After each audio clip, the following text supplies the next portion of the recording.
Buenas noches. Qué ilusión ser padrino de vuestra promoción. Agradezco muchísimo a la Universidad Europea de Madrid, bueno, pues esa generosidad para poder dirigiros estas palabras. Y lo hago con mucho cariño y con enorme ilusión. Y os voy a decir por qué. Porque vosotros y vosotras no sois personas que os tengáis que angustiar con el mundo que os vais a encontrar. Porque vosotros y vosotras sois personas que podéis crear una nueva realidad.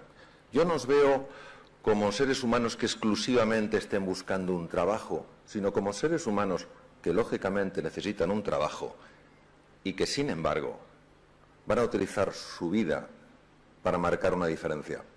No olvidemos las palabras de Elisabeth Kubler-Ross, la máxima experta en el mundo en tanatología. Decía que lo que las personas echan en falta en el momento en el que, bueno, se van de este mundo, es haberse atrevido más en la vida. Vosotros no os vais a encontrar un futuro, vosotros lo vais a crear. Lo importante es que seáis conscientes del potencial que tenéis en vuestro interior. Los conocimientos son imprescindibles, no son suficientes. Cualquiera que haya tenido que ir a un hospital porque se encontraba mal o acompañando a un familiar se habrá dado cuenta de que, por supuesto, la técnica, el conocimiento del médico, el conocimiento del cirujano es imprescindible. No es suficiente. Si ese cirujano es distante, si no te sabe comprender, si no te sabe aliviar la angustia, te das cuenta de que falta algo importante. Pues me gustaría hablaros no de lo que sabéis, sino de lo que sois. Y me gustaría hablaros porque creo que es lo que marca la diferencia. Y como muchas veces lo único de lo que nos acordamos son las historias, os voy a contar una historia que yo viví hace muchos años y que me marcó profundamente, bueno, a lo largo de toda mi vida. Veréis, yo cuando estaba en el colegio, la verdad es que no se me daban nada bien los deportes. Era especialmente patoso y era bajito, más bien delgadillo. Y bueno, yo los recreos los pasaba mirando con cierta envidia a aquellos que se les daban bien los deportes, aquellos que jugaban al baloncesto, al balonmano, al fútbol. Y un día en mi colegio decidieron que había que darle más peso al deporte, que no era suficiente los recreos, que había que buscar entrenadores profesionales. Y un buen día nos pusieron en el campo de deportes, y aparecieron los entrenadores profesionales. Y el primero que apareció era el entrenador de fútbol. Dijo, soy el entrenador de fútbol. Bueno, no tuvo que decir nada más. Los futboleros enseguida se lo llevaron volando por ahí. Luego llegó el de baloncesto y escogió, ¿a quién pensáis que escogió? A los altos. Luego llegó el de balonmano y me da la sensación de que escogió a los fuertes. Y quedamos un grupillo ahí de desgraciados, a los que no había elegido nadie, y al cabo de un rato aparece una persona, nos mira de una forma curiosa y nos dice, ¿sabéis lo que sois? Bueno, esto es una pregunta filosófica de primer nivel. ¿Sabéis lo que sois? Pues no. Pues yo os lo diré. Sois basura. Y como a basura os trataré. Y el tío era un tío íntegro, lo que decía lo hacía. Y efectivamente nos fue tratando como a basura de tal manera que yo empecé a odiar los deportes. Mi padre, que era un hombre muy sabio y maravillosa persona, sabía que los deportes son esenciales en la vida. Pero yo tenía tal alergia a los deportes que cualquier intento que hizo para que yo practicara algún deporte se encontraba con la peor de las resistencias. Pero él buscaba. Él sabía que en algún momento encontraría algo que a mí me pudiera interesar. Y por fin topó con algo. Yo ya tengo mucha juventud acumulada. Entonces os voy a hablar de hace muchos años. Acababa de llegar, hacía poco tiempo que había llegado a España un deporte nuevo, radicalmente nuevo, se llamaba el judo. El primer gimnasio de judo que se puso en España se puso en Madrid, en la calle Martínez Campos, se llamaba Gimnasio Samurai. Y lo formó Fernando Franco Sarabia, un cinturón negro tercer dan que se había formado en Japón, en España no había nadie, se había traído 2 cinturones negros. Y bueno, llevamos un tiempo enseñando allí. Entonces mi padre vio aquello y dijo, esto se lo vendo a Mario. Y va y me dice, oye Mario, quiero hablarte de algo. Y digo, papá, ¿no será otro deporte? Me dice, no, es lucha. Digo, me interesa. Y entonces va y me lleva al Gimnasio Samurai. Y yo veo aquello, azul el tatami, todo tapizado de bambú fino y al final un samurái de color rojo y negro, una pasada. Y a mí me colocan un cinturón blanco, muy blanco. Y empiezan a enseñarme una llave que se llama ogoshi, llave fácil, llave de cintura.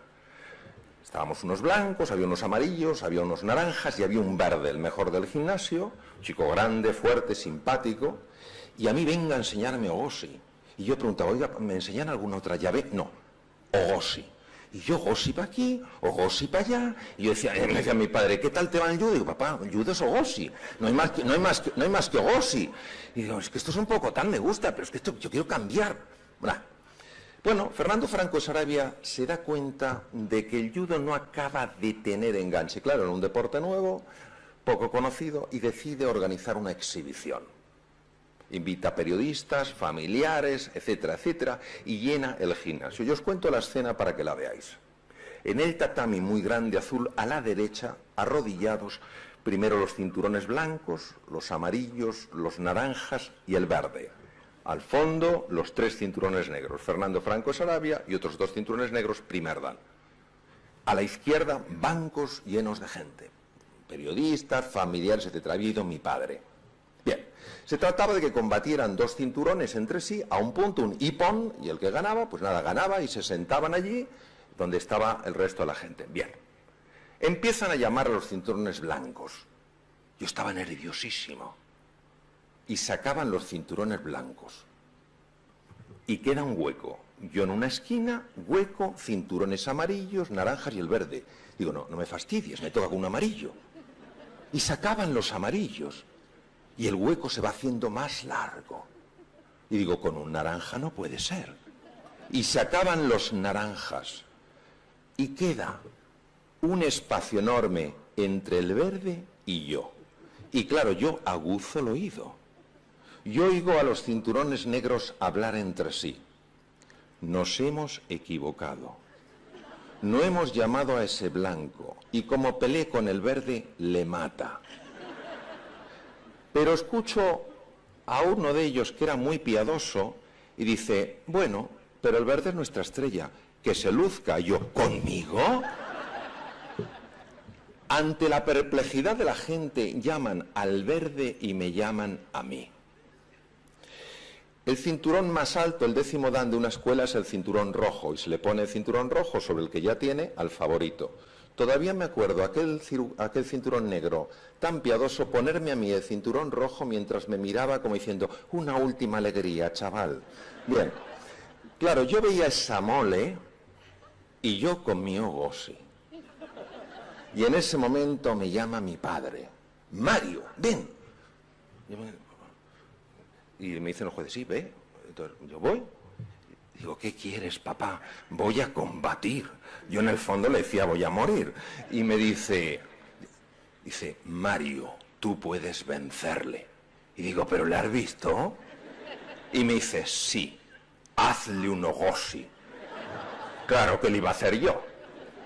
Digo, pero un ogoshi. Dice, Mario, hijo mío, yo te he visto hacer el ogoshi una y otra vez, desde luego, una y otra vez. ¿Y cómo se te da el ogoshi? Bueno, cuando yo volví, yo era distinto. Yo no tenía un ogoshi, el ogoshi me tenía a mí. Nos saludamos y él vino sobrado. Yo le agarré con tal potencia, le hice un ogoshi, claro, le levanté por los aires y creí que se mataba de la velocidad que cogió. Le agarré, cayó sobre mi brazo, me lo rompió, pero atención, lo importante. Yo gané el combate. Bien. Bien. Bien. Se produjo un silencio, bueno, dijo, Ippon, punto. Se produjo un silencio y se oyó una voz, es imposible. Ha ganado el blanco. Bien. ¿Por qué os cuento esto? Os cuento esto para que sepáis que vuestros conocimientos son muy importantes. Muy importantes. También es muy importante que confiéis en vosotros, que confiéis en vuestras posibilidades.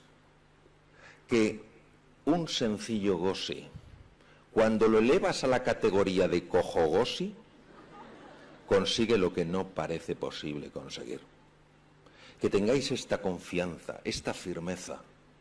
Sois absolutamente necesarios y necesarias para transformar esta sociedad. Y os voy a contar una segunda historia. Esto ocurrió hace mucho tiempo. A finales del siglo XIX nació en un lugar perdido de Alabama, Tuscumbia, una niña. La pusieron de nombre Elena.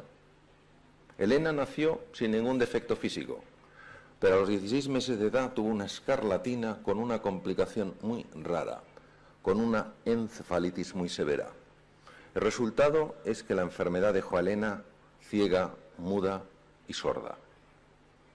Los padres hicieron lo que pudieron para enseñar a esta niña, a la pequeña Elena, el lenguaje de los sordomudos a través del tacto, ya que ella no podía ver.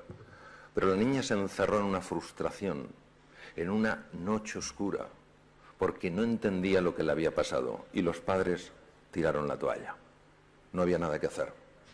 Un día, Alexander Graham Bell, el gran inventor, muy amigo de la familia, pasó por Tuscumbia y preguntó por la pequeña Elena. ¿Qué tal está Elena? Ah, Alexander, no hay nada que hacer. Hemos tirado la toalla. Y Graham Bell dijo, no tiréis la toalla, seguid intentándolo. Consiguió convencer a la madre y mandaron del Instituto Perkins para ciegos de Boston una mujer, Annie Sullivan. Annie Sullivan interactuó con Helen Keller. Sabía que esa niña tenía un futuro brillante, aunque nada más que ella pudiera verlo, a pesar de su ceguera, de su mudez y de su sordera. El resultado es que Helen Keller fue la primera mujer en la historia que se graduó con honores por la Universidad de Harvard. Un día un periodista, siendo ella una mujer muy famosa, la entrevistó y utilizando el lenguaje de los sordomudos a través del tacto, le preguntó lo siguiente. Fijaros qué pregunta. Señorita Keller, ¿hay algo peor en esta vida que ser ciego? Y ella contestó, sí señor, es peor poder ver y no tener una visión, porque cómo ve usted el futuro determina cómo vive el presente. Nunca dejéis que vuestro miedo sea superior a vuestra fe y a vuestra pasión. Jamás, jamás, jamás tiréis la toalla en aquello que os importa. Vosotros y vosotras sois las personas que vais a inspirar a muchos otros seres humanos a creer que los sueños nos transforman, que los sueños despliegan toda la grandeza que hay en nuestro interior y que al final creer se convierte en crear. Muchas gracias.